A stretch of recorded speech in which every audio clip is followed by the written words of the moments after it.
do you think, guys? I think the Americans call it turnkey. He's just ready to move in.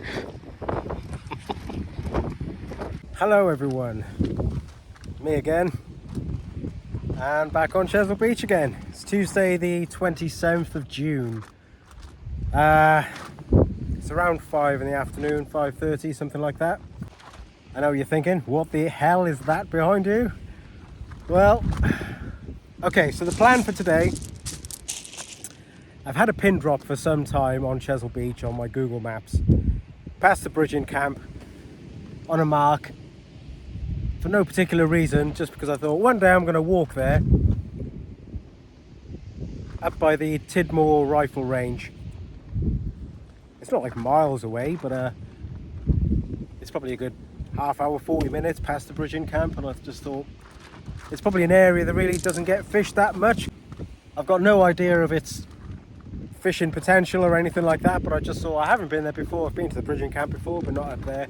So I was going to just trek another 40 minutes past, just go on a real nice long walk, which I enjoy doing. Pack really light and have an overnighter up there. So I got as far as the bridge in camp, and as I was walking along, I was thinking, that looks like a person. And the closer I got, well, by the time I got to the camp and I looked up and I confirmed to myself, yes, exactly where I was going to go, there's some other people fishing. I can't believe it. I've never seen anyone fishing up there. The day I decide to, there's hardly anyone on the beach today. There's a few down by Ferry Bridge, but can't believe it. So I thought, bugger it, I'm just going to sit at the camp. On the way up, looking in the water, there's boatloads of weed out there as well. There's dirty great rafts of it. There's a constant band of weed, sort of 20 yards out or so. Just looks really tricky, so I just thought, well, you know what, I could hike all the way up there anyway, then find that, you know, it's just weeded out. So once I got the bridge in camp, I thought, what the heck, I'll just sit it out here. It's not as far as I wanted to go, but we'll do that. So this monstrosity behind me, as I say, I pack really light. I've just brought my 2 beach rods, no carp rods or anything like that. Just got a rucksack, no box or anything. Got a few rigs, a couple of little rig making bits, which is very small tackle bag. Got a few bits and bobs to cook some food later, some spare clothes, bait obviously, some water, and I thought, well, I'm not even going to bring my beach shelter. It weighs 3.5 kilos, just for the sake of having something to cook behind. Otherwise it's a nightmare with the wind blowing the flame around, and if I decide to get my head down for a couple of hours tonight, I thought, well, I'll bring a tarp and just make myself a little scratcher, just somewhere to pop all my gear and to keep out of the wind. It's actually pretty breezy today. It's pretty much straight in your face. So I'm down behind the bank and my rods are up on the bank because I want to keep the tips as high as possible so that the line isn't going through all that weed. June on Chesil Beach, bloody hell, you get like anything, you know, you literally catch anything, couldn't you? On the one rod I'm fishing a 2-hook rig, primarily baited with ragworm, but I've got a bit of squid on here and there as well.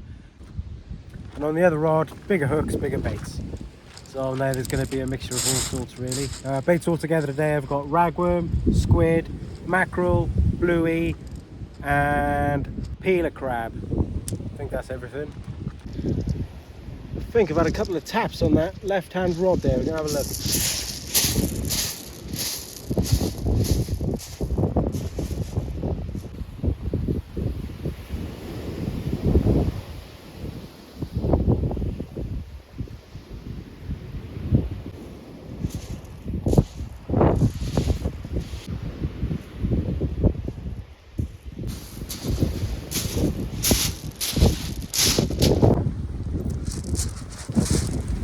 It's not very big, I'm going to put it straight back, but this is my first very welcome bream of 2023.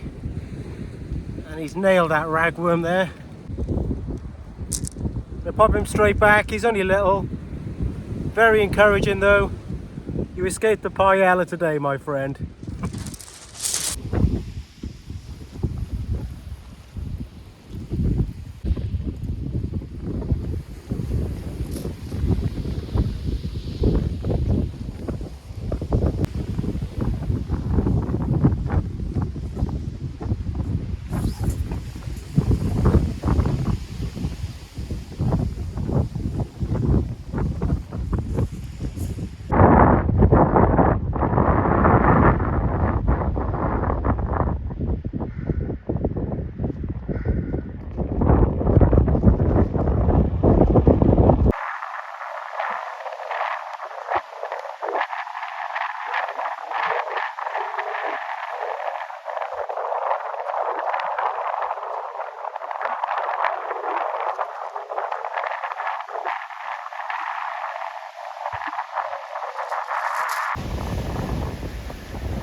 I'll tell you what, the long trousers are going on in a minute.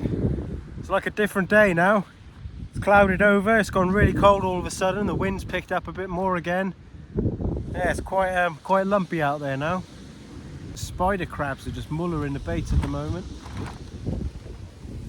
5-10 minutes and this is pretty much stripped out, so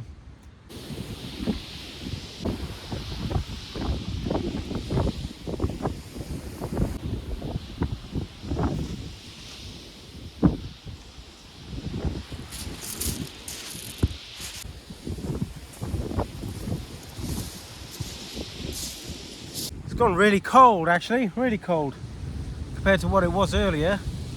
I'm glad I bought some extra layers. No more fish so far. It's really tricky, you know. There's so much weed in the water. You're constantly getting. I think I'm getting one now. Is that a bite? Yeah, I think it is. Let's go and have a look. Oh, bloody hell! You're constantly thinking you've got a bite when it's actually weed. But that does look like a bite this time. So let's have a look.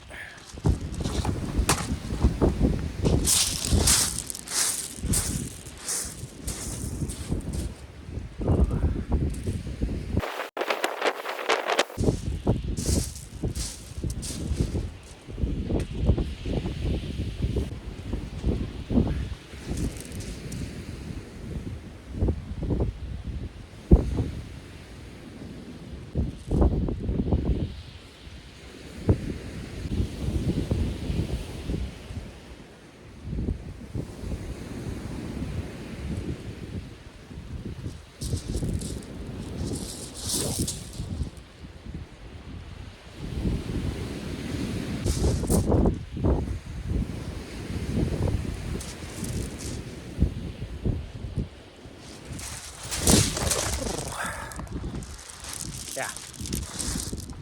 So yeah, there's loads of weed out there. Keep thinking you're getting bites when you're not, but you think surely that is a bite. It's just one of those days, really. But at least we got a bream. We're not blanked. However, I did not want to be cooking paella in the dark. I really wanted to be cooking in daylight for once. Got about an hour and a half of daylight left. I'm going to be optimistic. It's the start of the flood now, so might pick up something now. And I get all my bits and bobs together ready. Hopefully we'll get something. So I popped a little poll on the channel asking you guys what you would like to see me cook on the beach next, to try and gauge some sort of audience desire, really, just to see what you guys were after. Whatever we catch paella was the winner by a clear margin. That's what you guys wanted to see. I think the 30 odd votes, which is great, more than I thought I was going to get, so thank you all very much indeed if you voted. Downside is we haven't caught anything. We caught our bream, but I went and threw it back thinking, well, that was on the first cast, bound to be more where that came from. I really don't want to cook in the dark again. It's so difficult with the light and everything to try and do it in the dark, but yeah, it might have to be. I'm sure we'll get some more fish as darkness falls, even if it's a pouting again or something, or an eel, or whatever it is, it's going in this time. I'm keeping it. Whatever it is, it's going in the paella. It's just so frustrating at the moment. I'm just constantly baiting up. Baits are only lasting 10 minutes or so. They're just getting completely stripped. Hook snoots are getting snipped. Weeds a problem. It's not very easy, but hey, it's what we come for. Laughing every minute. I'll get this fire going in a minute. Another crab and squid bait there, ready to go out. Everything's literally just getting mullered within like minutes. God's sake. It's really hard work with the weed and the crabs.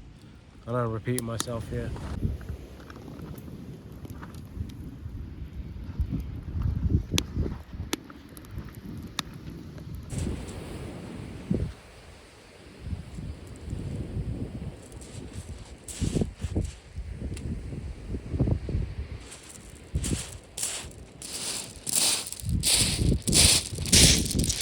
So we've got ourselves A reasonable sized gurnard.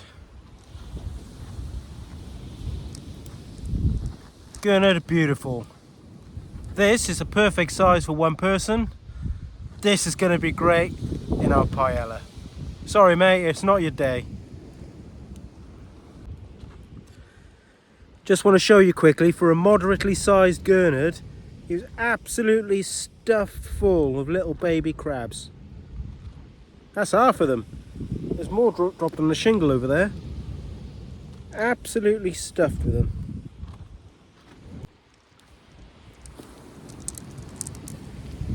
So obviously I dispatched our gurnard. I've just gutted him out over there and I've given him a little rinse off. The next thing to do is give him a good old scaling off. Just with the back of the knife.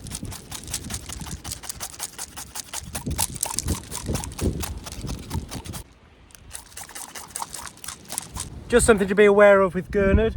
They can be quite susceptible to the little parasitic worms that you get in fish sometimes. You know, you see them in cod and mackerel and all that sort of thing. Sometimes you just get one or two. Sometimes you get the odd fish that's bloody riddled with the things. They're not going to hurt you, they're not going to kill you, but they're just not very pleasant sometimes. But happy to say when I gutted this, there's none in this whatsoever. He's really clean. Like I say, sometimes gurnard, you can get quite a few in there. So, okay, so paella then. This paella is going to be, it's a real rustic dish. So there's no point filleting your fish off. All that's going to happen is the fish is going to cook really, really quickly. So we just want a different sort of cut really, that'll lend itself to the dish a bit better. So for that I think we're going to go for little steaks. They're cross cut from the fish. The correct name for it is actually a darn, but you know, steak, that's what we all like to call it. So we're just going to cut our fish across this way, leaving the backbone and the other bones in. Nice thick steaks, probably just get 4 or 5 maybe out of this thing. Before we do that, I'm just going to trim off the dorsal fin and any other fins that I think are going to be in the way with a pair of scissors.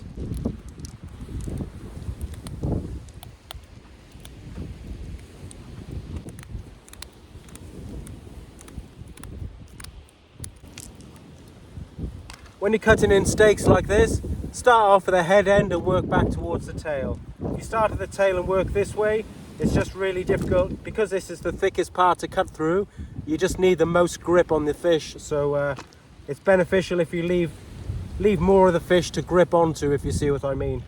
So first of all, we'll take his head off. Just go in behind here. Just behind the gills, cutting towards his head. Same on the other side. A clean cloth. Right. So.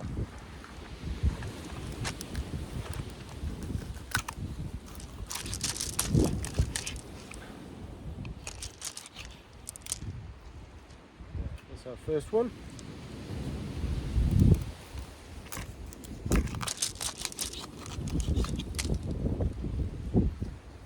Second.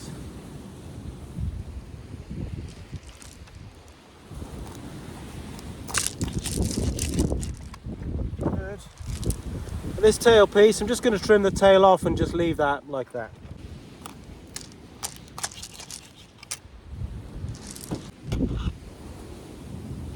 Trim off these belly flaps.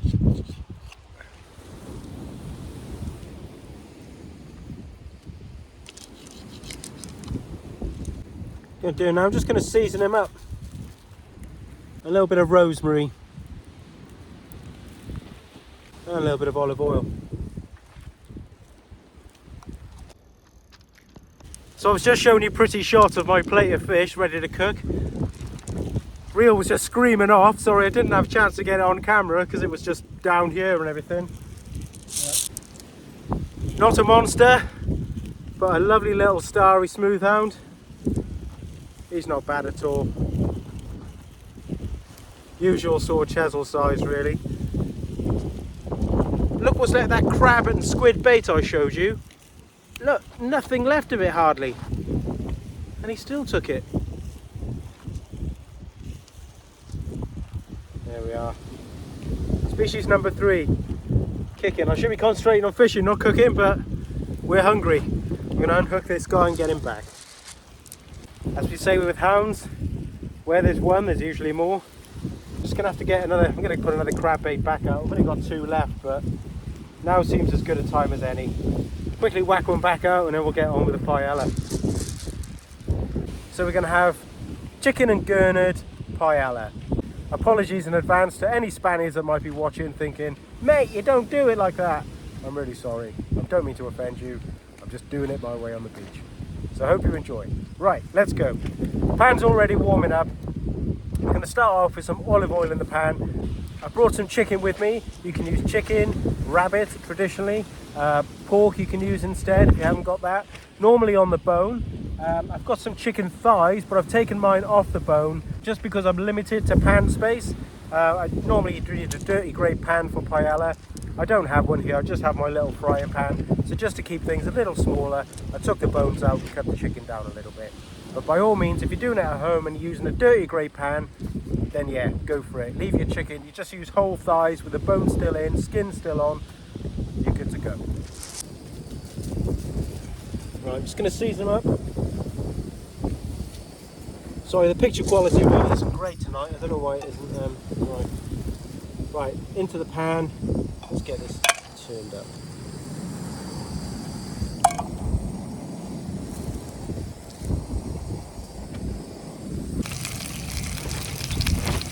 Okay, so once your chicken starts to brown up nicely, that's when you add your veg. So I'm going to go with some red onion. Beans are traditional, you can use runner beans or butter beans, anything like that. I'm just going to use some green fine beans.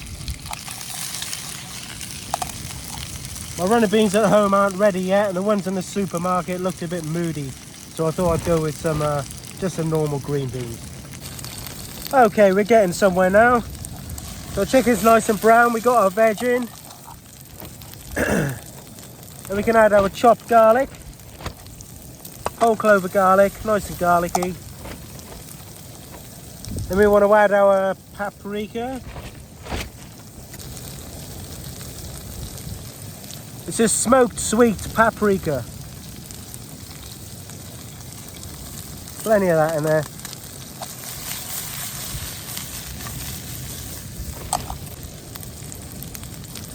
Right, then what I have here is tomato concasse.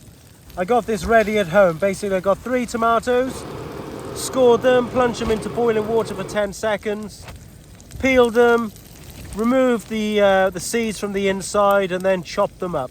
Failing that, you can just grate up tomatoes if you're feeling lazy, or you can use tinned tomatoes.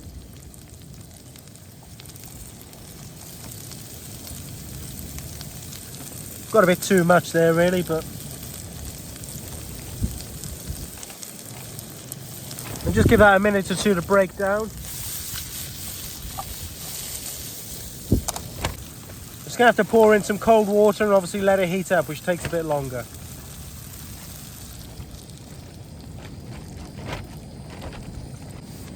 Right, so here you could use fresh homemade chicken stock, you could use fish stock, or you can just use a convenience one, which is what I'm going to use. One of my favourite ones to use is the powdered marigold Swiss vegetable bouillon.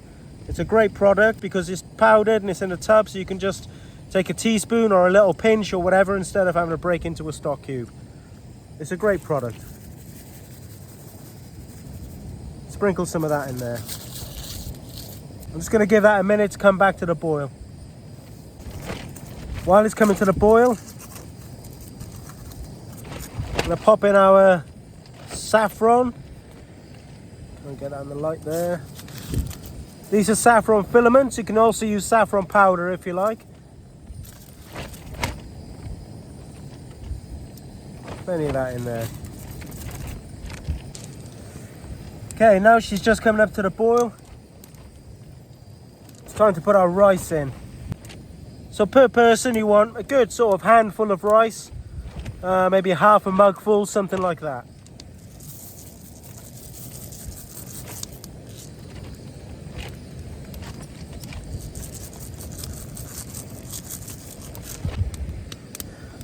Once your rice is all in, then it's time to add your fish.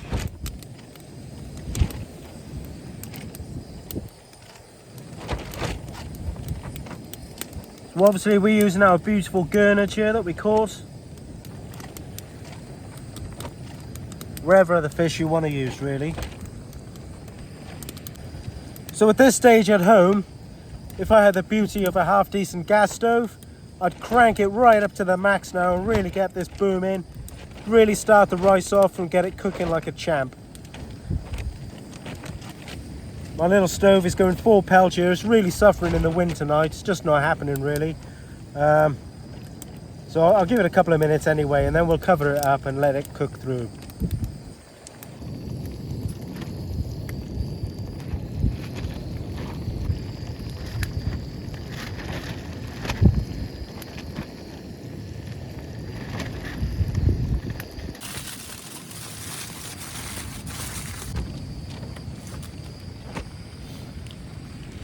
Well, then what I'm going to do is I'm going to turn the temperature down a little bit, let it simmer for about 12 to 14 minutes, something like that.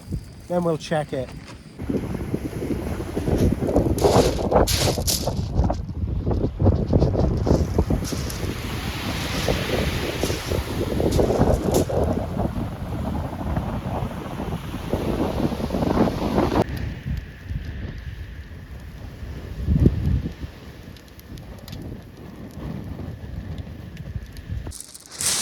Well, finally got the obligatory strap. Someone needs to be fortunate that they weren't paella fodder.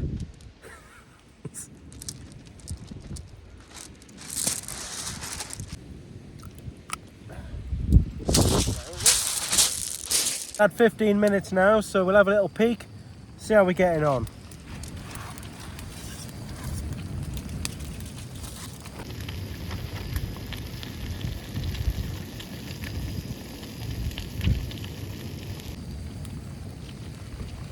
It's looking pretty good, smelling pretty nice.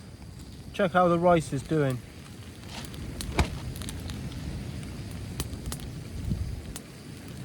Oh wow, that is nearly there. Okay, tell you what I'm going to do now. I'm just going to switch it off, put the cover back on and just leave it for a few minutes. I'll just have a little sneaky little bit of Gurnard.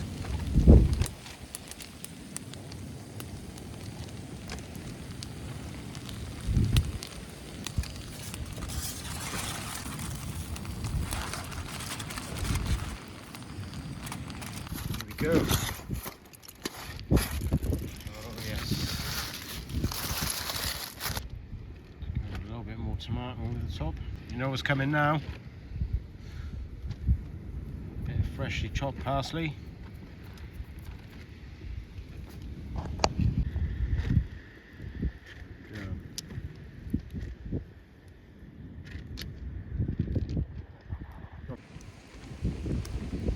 man.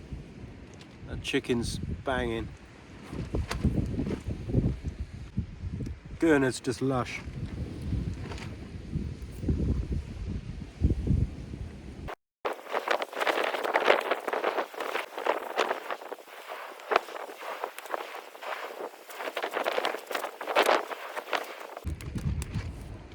Can't eat the whole pan.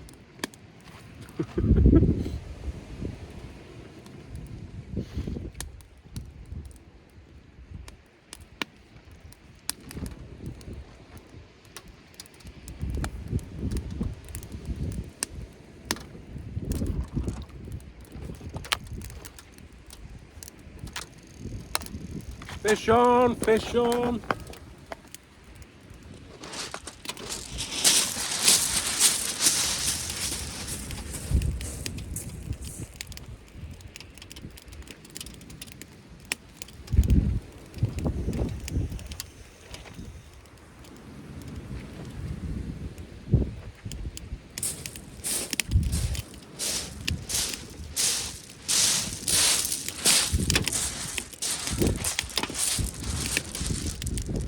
Gee whiz. Oh my God.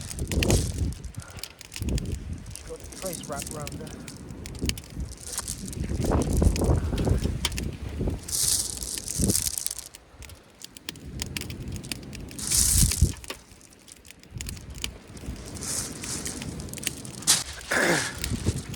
again.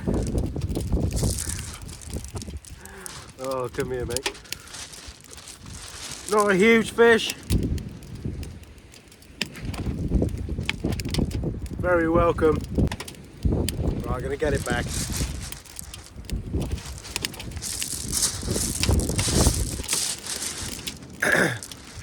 That was quite funny. I literally went, that's it, I can't eat anymore. And the real one screaming off. Oh God. Again, look what it took. Look, there's nothing left of it. Like a tiny bit of squid left.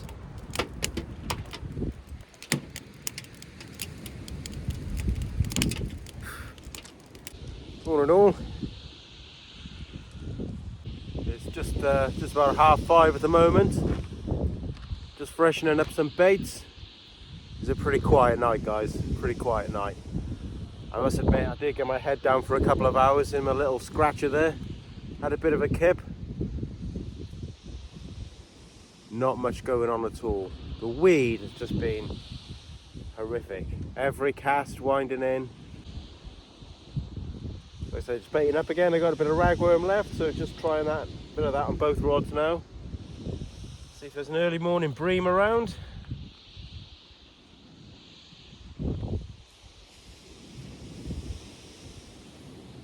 The wind's dropped right down as well. Thank God. It kept up there for most of the night actually, but it's a lot calmer now.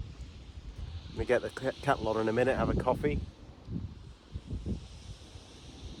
I'll give it a couple more hours, see what happens. Like I say, it's pretty quiet in general.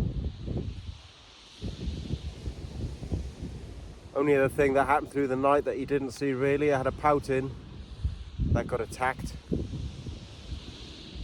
Surely by a conger. Other than that, very little.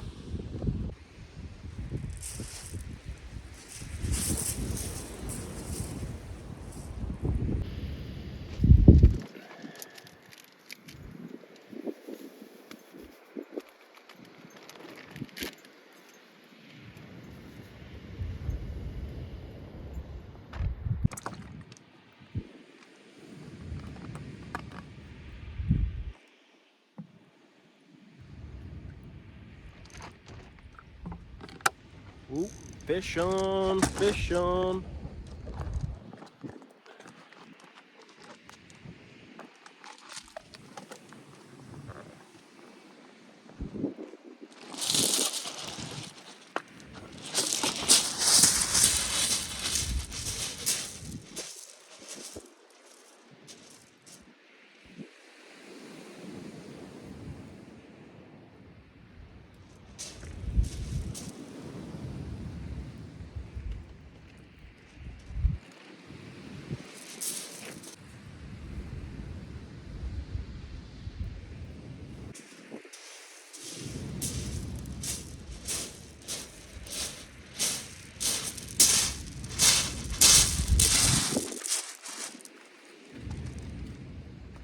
Great.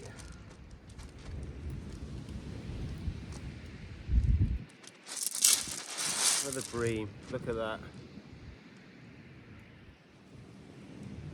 Cracker. Not huge.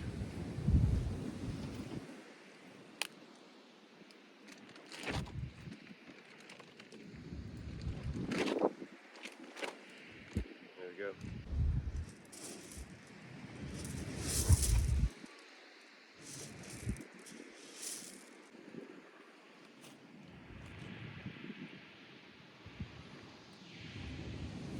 Starting getting down to the last of my bait now.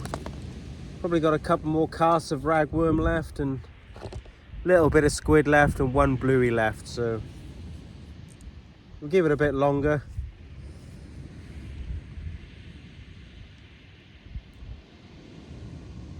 So of course I'm at the bridging camp today. If you've never fished here before and like to give it a try, just a couple of things to mention to give you a bit of a heads up. So I'm 50 next year. I'm not an unfit guy. And I'm traveling light today, and it took me just over 40 minutes to walk here from the car park. And that was sort of going some, really. I didn't stop, I don't think. Oh, there was a stop to take a little snap of the seal I saw on the way up, but other than that, I just did it in one. But it always seems to take me a bit longer on the way home, even though the bag's lighter. Well, sometimes it isn't, depending on how many fish you catch, but... So yeah, you're looking at around 3/4 of an hour then to get here. So it's not the longest walk in the world, but it is a bit of a killer across the shingle. If I tend to come here, then it is on a long session, because it's a long way to come just to fish from sort of low water to high. You're probably better off just staying down by the bird sanctuary or something if that's all the time you have. At the same time though, if you are going to have a long session here, start saving now. Or if you have children, you could sell a couple of those to pay for the car parking. It's not cheap, especially during the summer months.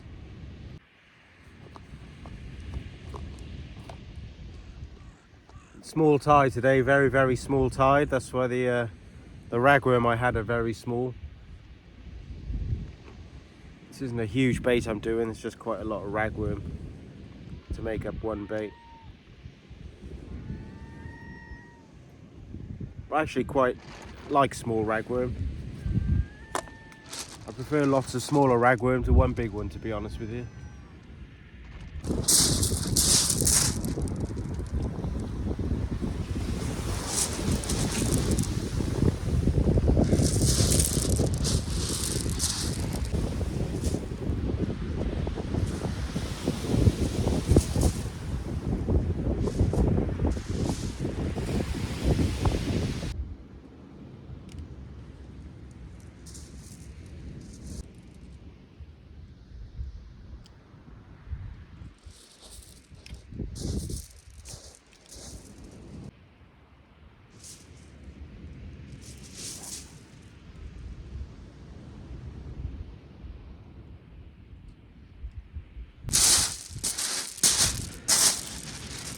Sometimes this beach is just bloody hard work.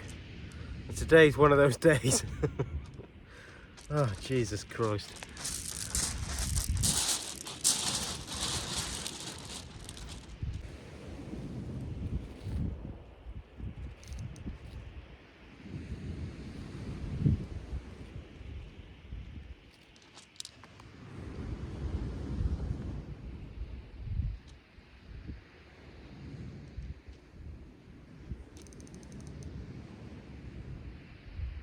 Getting too excited here. Doesn't sound very good.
I was a half decent smooth hound.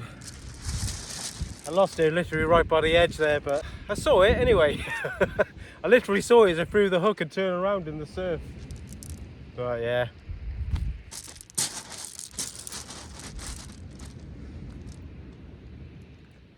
You can see there the size of hooks I was using. That was a worm bait that was out for a bream. This is what that smooth hound just took. Yeah, a little size 4 hook there. Very small.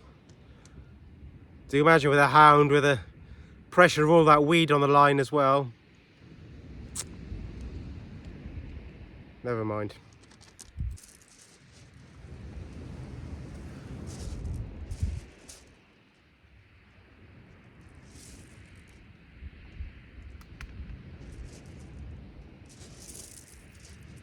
Well, we've had a few fish anyway. We've had, well, 2 hounds and we lost a decent one. Gurnard, which went in our paella. Conger eel and a couple of bream. So not too bad really. I mean, not a huge amount of fish given the amount of time I've been here, but considering the conditions and everything, I'll take it. You know what I'm going to say now. If you've got this far and you have enjoyed it, please do subscribe. It is free. Hit the like button as well if you enjoyed. When you subscribe, remember to hit the notification bell so then you'll get a notification when I load a video.